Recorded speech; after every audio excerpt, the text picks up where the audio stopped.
Skeletor hates Crota's End by Tom Christie. Now, as somebody that did Crota Challenge day one, I did not have a good time. I did not. Somebody that ran Crota later. It's acceptable. Probably was more fun in D1 when you could solo it, I think. Maybe. Never played that in D1. But alas, I'm very curious how this is going to reflect my own experience in Crota's End, because Crota's is...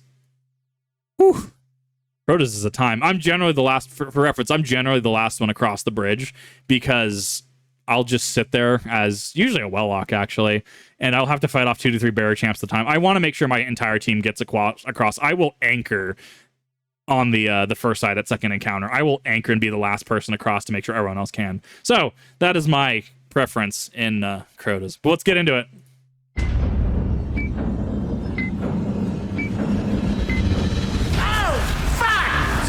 Yep. Guys, I can't run. Yep. I've got 10 stacks. I left it in the node.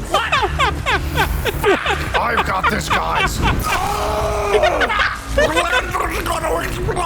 lanterns go to... Yep.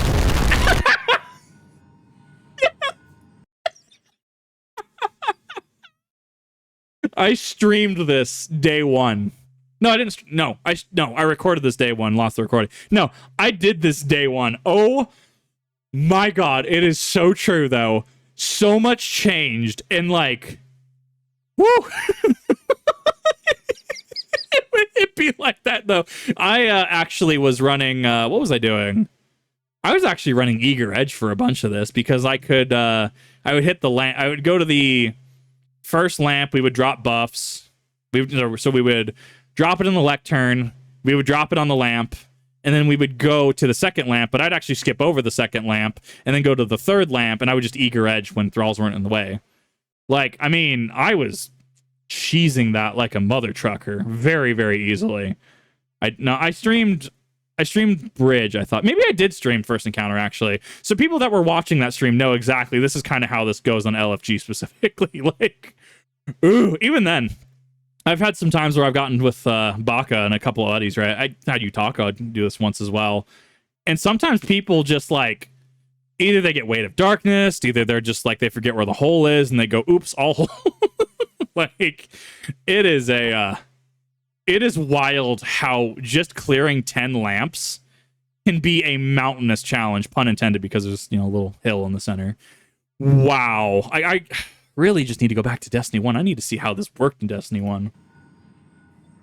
So, who fucked it? I've said that. I have definitely had that, yeah. I'm not mad. I just want to know. Yeah. You're really not mad? No. I'm fucking livid! Yeah. None of you fuckholes know what you're doing! In defense of contest mode, while it was Crota's, the new mechanics, a lot of people had to wrap their heads around. I will defend the people that had to learn going into day one. We figured a way to do it, right? Eventually, you were able to figure it out. Whether you were following the world's first, whether you were figuring it out by yourself, you eventually figured it out. I thought a lot of the problem was that the enemies were way too tanky.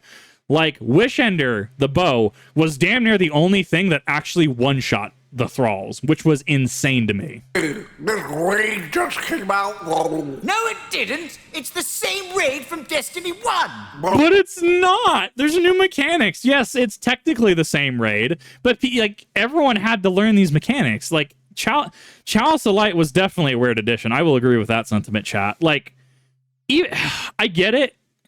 It's such a weird progress from Root of Nightmares. Root of Nightmares, really, if you have a core 3 members of your team that are strong, you can run that fairly easy. I see 3 because, generally when I do Root of Nightmares, right, I'll be the one to run First Encounter. I just default to running, right? Eager Edge, just make sure I hit all the orbs, etc. Encounter 2, I'll bring in another runner, and then, we run our crisscrosses, all that fun stuff. Encounter 3, that's where you're going to have to get that 4th person that knows at least how to read planets involved, right? And generally, you might have to pull double duty. If you're the strongest team member, you're probably going to have to babysit the weakest team member, be on the same side, left or right as they are. And then fourth encounter, which is Nezarec, right? You're looking at, you need a very, very strong gaze person. You need 2 strong runners. So generally it takes 3 people and you can run that raid pretty consistently. Everyone else can just add player. Crota's was more like minimum 4. Like you had to have 4 good people, and generally it went a lot easier if everybody pulled some weight. So it was a very, very interesting turn of events. I definitely have my opinions on Team Elysium. Let's put it that way. I've made it very vocal. I think making the game harder for your average player was a mistake, but we're gonna sidestep that. I didn't play Destiny 1. Yeah, me neither. Same. I did not play Destiny 1. No, I didn't. I played year 1 up through the end of the campaign, Heart of Black Garden, and I stopped before Vault of Glass. This vault of glass. Oh my Evelyn, god. What about you? Oh my god. What do you mean is this Vault of... Evelyn? Oh, she's just gone AFK. AFK. It's fucking contest mode.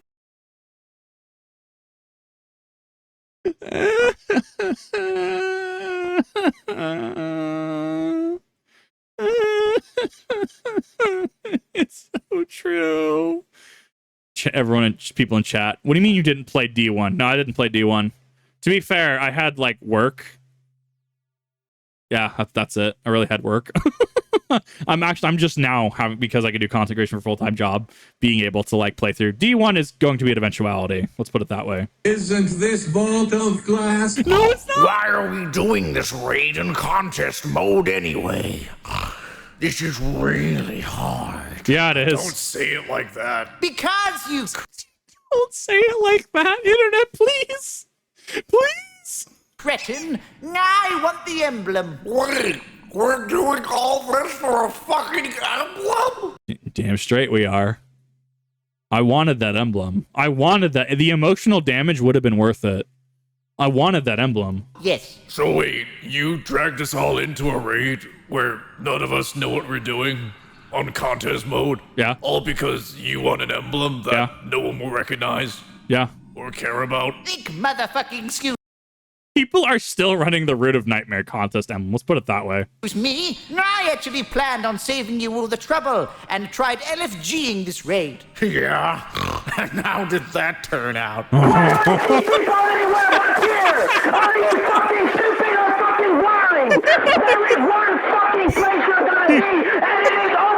So unfortunately, you guys are the best chance I've got.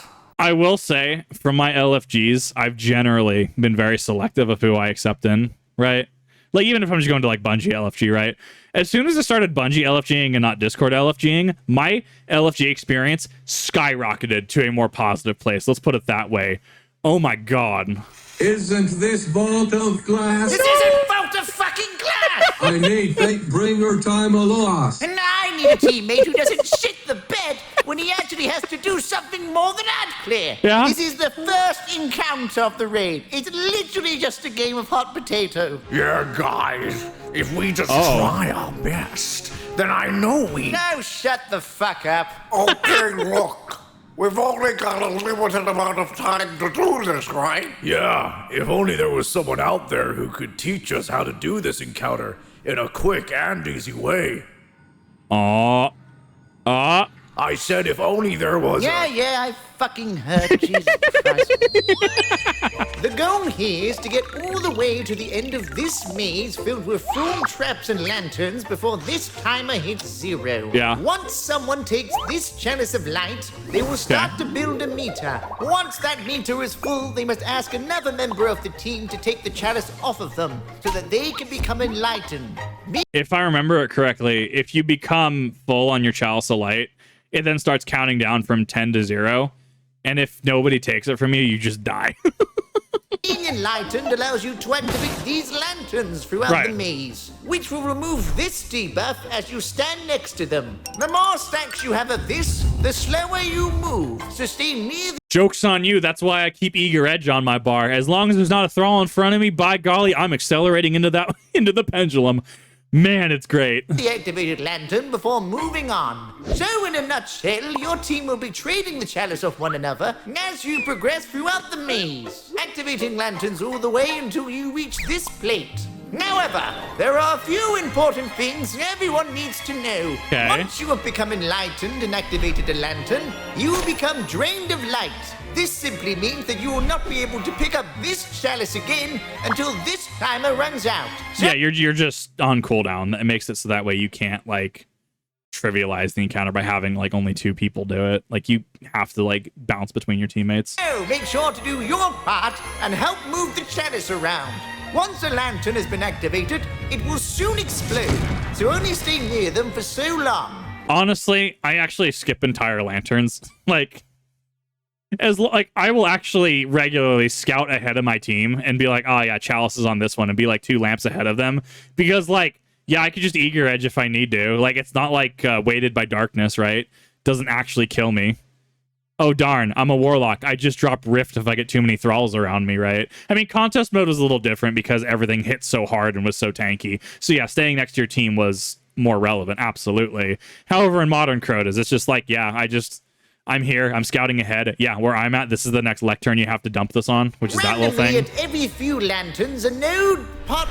This thing Yeah. will appear nearby. You must put the chalice of light into this before progressing ahead, as missing this will prevent your team from activating any further lanterns. Once the chalice has been put into the node, you can simply have another party member take it back out. So think of this as an additional step in trading the chalice around. Once you make it all the way to this final plate, your team will need to activate the plate by using their enlightened buff on it, in the same way as the opening of this raid. During this, we will be swarmed by ants, I saw the including some unstoppable ogres. So I thought, didn't you just need to initialize, like drop an enlightened into it? But you didn't. It was every subsequent enlighten that you dropped on it would speed it up, right?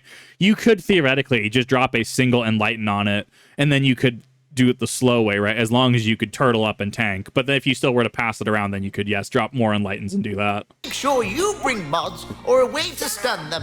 Once enough enlightened buffs have been dunked into the plate, a bridge will form. We cross over it and escape to victory. Yeah. So, are we all on the same page now? Nope. Skeletor. What? Triclops ran in. He fucking what? Why didn't you say anything? I didn't want to interrupt you. Okay, everyone, stick to the plan. Go, go, go, go, go, go, go, go, go, go. The music goes hard. Can't wait to get It's in the news. Yeah. Yeah. I mean, that was about third. That was about the third lamp they made it to, because it was that one and the second and then third. It was about third they made it to. Not bad. God, that was impressive. I definitely did not have a good contest encounter. Let's put it that way. But alas, no, this is a great video. This is awesome. If you haven't checked out Tom Christie, you definitely should. I would absolutely love more than this. I think this is the kind of positivity and positive content that Destiny and the community itself needs, because it really is a good game underneath all of the problems and layoffs. And we're gonna move on. But no, it's great. I love this, and this is so true. I'm very curious if he'll go through the other phases. I don't know if he will, but Tom Christie, please keep up the good work. You absolute legend, and I hope that I can help you in some way get to that 100,000, 200,000, etc. Definitely, if you have a friend that enjoys this and they haven't seen it, definitely send it to them as well. But that'll do it for me. And yeah, let me know your Crota's contest experience down below. Let me know what your favorite loadout to use for Crota is. Let me know, do you think Necrochasm is worth it with that outlaw catalyst? Let me know in the comment section. I will see you in the next